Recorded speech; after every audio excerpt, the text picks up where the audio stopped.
नमस्कार। संतोष की रिपोर्ट में आप सबों का स्वागत है। और आज हम संतोष की रिपोर्ट में बात प्रशांत किशोर की करने जा रहे हैं। प्रशांत किशोर को लेकर ऐसा लग रहा है जैसे कोई ताकत है जो उसे बिहार में स्थापित करना चाहता है।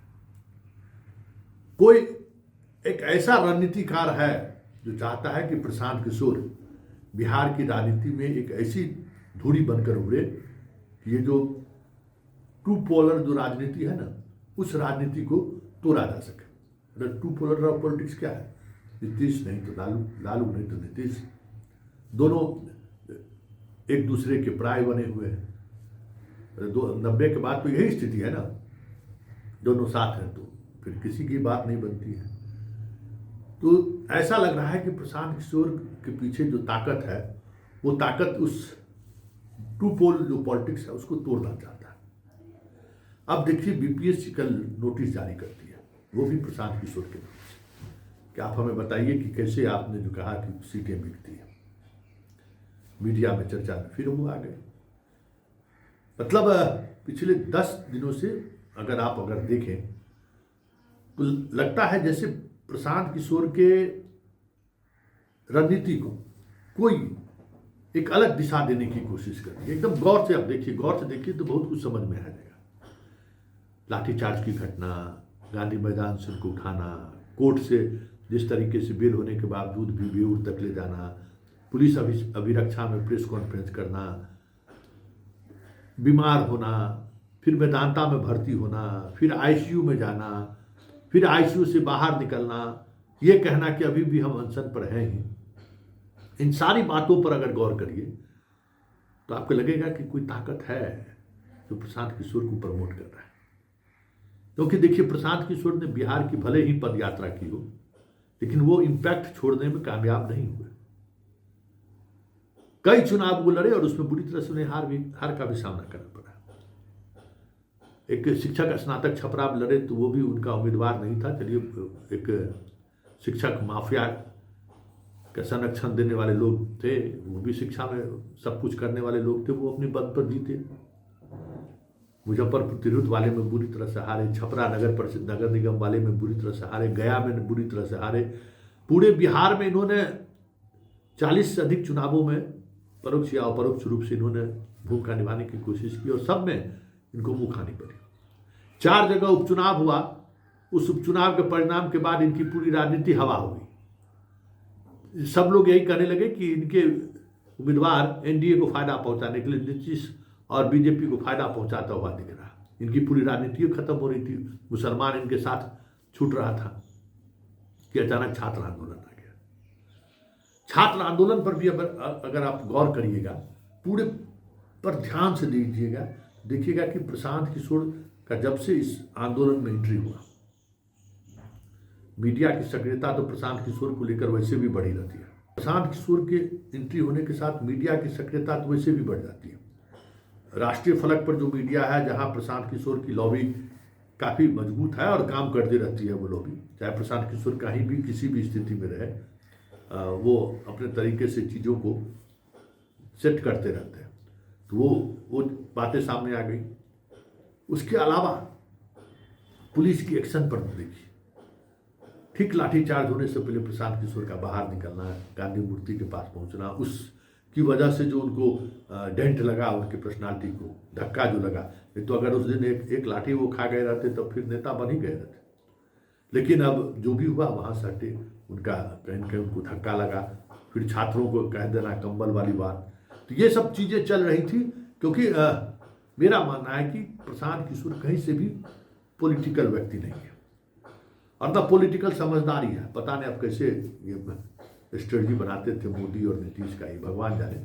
लेकिन जो स्थिति दिखने को आ रहा है, कोई ऐसा भी नहीं है कि कुछ खास कोई बड़ी बात दिख रही हो कि इनके आंदोलन में आने से कोई बड़ा बदलाव हो गया हो, सोशल मीडिया पर कुछ अलग तरीके का अभियान शुरू हो गया हो, ऐसा भी देखने को नहीं मिला। जमीन पर भी देखने को नहीं मिला। लगा ही नहीं कि प्रशांत किशोर जैसे, जिसके बारे में इतनी बड़ी बड़ी चर्चा है, उनके हाथ में नेतृत्व आ गया है इस आंदोलन का, तो कुछ नई बातें दिख रही, कुछ भी नहीं, वही घिसा पिटा चीज दिख रहा था।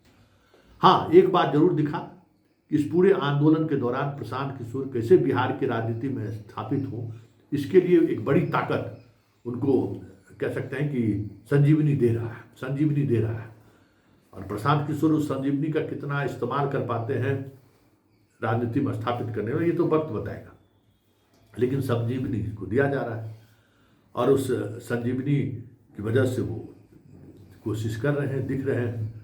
वैसे आज उनकी कोशिश थी कि भाई एक बड़ा आंदोलन फिर सड़क पर हो, लेकिन टाटा फिस हो गया। अब कोर्ट में चले हैं, 15 तारीख को कोर्ट में है, वो भी जनस्वराज। अब छात्रों में ही एक अलग तरीके का विवाद हो गया है कि जनस्वराज बार बार क्यों आ रहा है। हम छात्र कोर्ट गए हैं, उससे कोर्ट पर एक गलत प्रभाव पड़ेगा, तो ये राजनीति भी शुरू हो गई है। मतलब अगर गौर करिएगा तो प्रशांत किशोर की पूरी राजनीति मतलब कोई मैच्योर राजनीति नहीं है, हल्के वाली राजनीति है। अब पूरे दिन चला कि प्रशांत किशोर पर थप्पड़ चला और शाम प्रशांत किशोर उसको खारिज कर देंगे, नहीं हमें कोई थप्पड़ ऊपर नहीं मारा है। मतलब राजनीति में जो एक स्किल होता है ना, मुद्दों को खींच लेना, वो भी नहीं है। अरे जब चल गया तो इसमें डिनाई करने की क्या जरूरत है कि हमको लगा कि नहीं लगा, लेकिन वो भी नहीं है स्किल।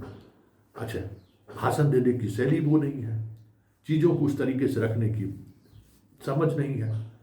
आप सीधे तौर पर भाषण दे सकते हैं, जो एक भाषण जो प्रभावित करता है, वो आकर्षण पैदा करता है, वो भी नहीं है। बस सिर्फ आलोचना, सरकार की आलोचना करते रहना, नीतीश की आलोचना करते रहना, तेजस्वी की आलोचना करते रहना, इससे आगे वो उस राजनीति को लेकर आगे बढ़ ही नहीं रहे। लेकिन जो ताकत चाहता है कि प्रशांत किशोर बिहार की राजनीति में एक तीसरा ध्रुव बनाए, तीसरा कोण बनाए, वो ताकत तो इसको मजबूती दे रहा है। और बीपीएससी का नोटिस व्यक्तिगत रूप से प्रशांत किशोर का भेजा जा रहा है, कहीं न कहीं उसी अदृश्य ताकत का ये खेल है जो एकदम स्थापित करने पर लगा हुआ कि किसी तरीके से बिहार की राजनीति में प्रशांत किशोर स्थापित हो जाए और एक ऐसा थर्ड फ्रंट ये बना ले जो थर्ड फ्रंट आरजेडी और जदयू दोनों को नुकसान पहुंचाए। ये भी साफ दिख रहा है, क्योंकि जितना हमलावर ये नीतीश पर होते हैं, उससे थोड़ा ही कम हमलावर आरजेडी पर होते हैं। दोनों पर सामान्य तौर पर हमलावर होते हैं, लेकिन बीजेपी की जब बात आती है तो प्रशांत किशोर थोड़ा चुप हो जाते हैं। गौर करिएगा, बीजेपी पर हमला करने से हमेशा प्रशांत किशोर बचते रहते हैं। तो वो अदृश्य ताकतें कौन है, जो अब कहने की जरूरत नहीं है, जो बार बार हम कह रहे थे। और अब वो अदृश्य ताकतें किस तरीके से मदद कर रही हैं, ये भी हमने आपको कहा कि इनके हर काम काज को कैसे गैमराइज किया जाए, इनको मौका दे रहा है। गिरफ्तार हुए, 4 घंटा तक घुमाते रहे, मीडिया सुर्खियों बटोरते रहे, सब जगह मेडिकल जांच कराते रहे, मीडिया में सुर्खियां बटोरते रहे। कोर्ट पहुंचे, बॉन्ड भरे, जमानत मिल गई, वो कहने में कामयाब हुए कि हमें जमानत नहीं मिली, हम जेल जा रहे हैं। जबकि वहाँ जो पुलिस पदाधिकारी था उसको इस बात का खंडन करना चाहिए था, मजबूती से रखना चाहिए, लेकिन सब कुछ लगा जैसे स्क्रिप्टेड है। बेऊर जेल नहीं जाके बेऊर थाना पर गए, कागज छूट गया। आज भी कह रहा है वकील कि कागज छूट गया, ऐसा होता है क्या? बिना कागज लिए को सिपाही जाता है क्या बेऊर जेल? है क्यों कागज छूट जाएगा भाई? बिना कागज का क्यों जाएगा वो? तो ये सारी पटकथाएं जिस तरीके से लिखी गई है, वो पटकथा लिखने वाला जो भी हो, लेकिन पटकथा के सहारे प्रशांत किशोर को बिहार की राजनीति में स्थापित करने की कोशिश हो रही है, ये साफ दिख रहा है। अब प्रशांत किशोर के स्किल पर निर्भर करता है कि वो इस अवसर को कितना भुना पाते हैं, इस अवसर को का कितना लाभ हो ले पाते हैं। वैसे अवसर हर दिन हर पल उनको मुहैया कराया जा रहा है ताकि वो बिहार की राजनीति में थर्ड फ्रंट का गठन कर दें।